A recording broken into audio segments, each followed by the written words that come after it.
रहे हैं DC news.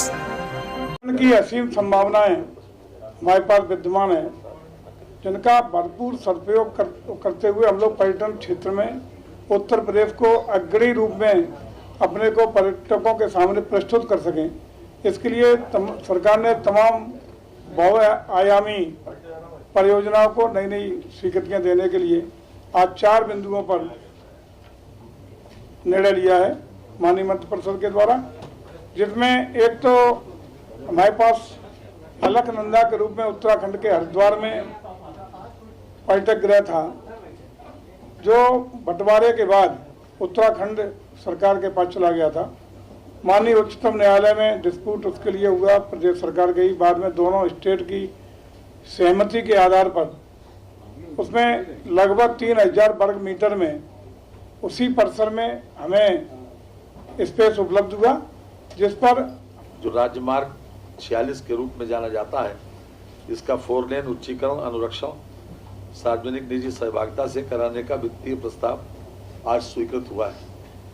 ये आपको बता दें कि वर्तमान में इसकी लंबाई 82.53 किलोमीटर है और ये 2 लेन का विद पेव्ड शोल्डर 10 मीटर चौड़ाई स्तर का जो प्रस्तावित हुआ है। इसमें NH2, NH25, NH86 को ये क्रॉस करता है। इसकी टोटल परियोजना की जो कास्ट है वो 1136.45 करोड़ रुपए है, जो PPP मॉडल के ऊपर बनाया जाएगा। इस प्रकार से मंत्रिमंडल के द्वारा इसकी स्वीकृति प्रदान की गई। इसमें एक विशेष बात कोट करने वाली यह है कि जो भी ये फीस रियलाइज करेंगे इस प्रस्तावित है। धन्यवाद। धन्यवाद साथियों। आज उत्तर प्रदेश कैबिनेट की बहुत ही महत्वपूर्ण बैठक हुई। उस बैठक में कुल 14 प्रस्ताव पास हुए।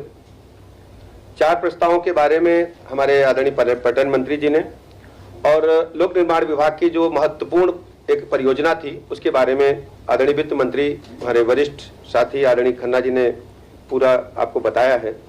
इसके अलावा जो महत्वपूर्ण हमारे सामने था, एक विषय लखनऊ में national centre for disease control NCDC का एक केंद्र यहाँ पर खुलना है। लखनऊ के सरोजिनी नगर में उसके लिए जमीन चिन्हित कर ली गई है और उसको लीज पर दिया जाना है NCDC को, national centre for disease control को। और उनकी शर्त ये थी कि जो निःशुल्क जमीन देगा वहीं वो खोलेंगे। पूरे भारतवर्ष में ऐसे 6 सेंटर खोले जाने हैं, उसमें लखनऊ का भी चयन हुआ है। तो निःशुल्क जमीन दिए जाने को लेकर के हम लोग यहाँ आए थे। वो 30 वर्ष के लिए 2.5 एकड़ जमीन सरोजिनी नगर के जैती खेड़ा में पिस्टल को खरीदने का प्रस्ताव होमगार्ड अनुभाग ने दिया अधिकारियों को देने के लिए, उसको भी स्वीकृति प्रदान की है। इसके अलावा जो न्यायिक सेवा नियमावली है, अभी तक इसमें विकलांगों का कोटा तय नहीं था। अब सभी जो हमारे आरक्षण है उसके साथ साथ दिव्यांगों को भी इसमें 4% दे दिया गया है। इसके अलावा चीनी उद्योग का है, वो तो नहीं, अभी इसमें कैबिनेट नहीं, लेकिन उसमें जल्दी हम आपके समझ आएगा, आपको बताएंगे। नहीं 14 हो गए, 14 हो गए, बाकी रूटीन 14 पूरे हो गए। नहीं तो उस पर हम लोग काम कर रहे हैं। कैबिनेट में भी आने की आवश्यकता नहीं। अभी कैबिनेट में जो भी प्रस्ताव आए उस पर हमने आपके समक्ष पूरी तरह से बताया है और जैसे जैसे प्रस्ताव आते जाएंगे हम बताते रहेंगे। सरकार पूरी तरह से सजग है आपके मनोबल।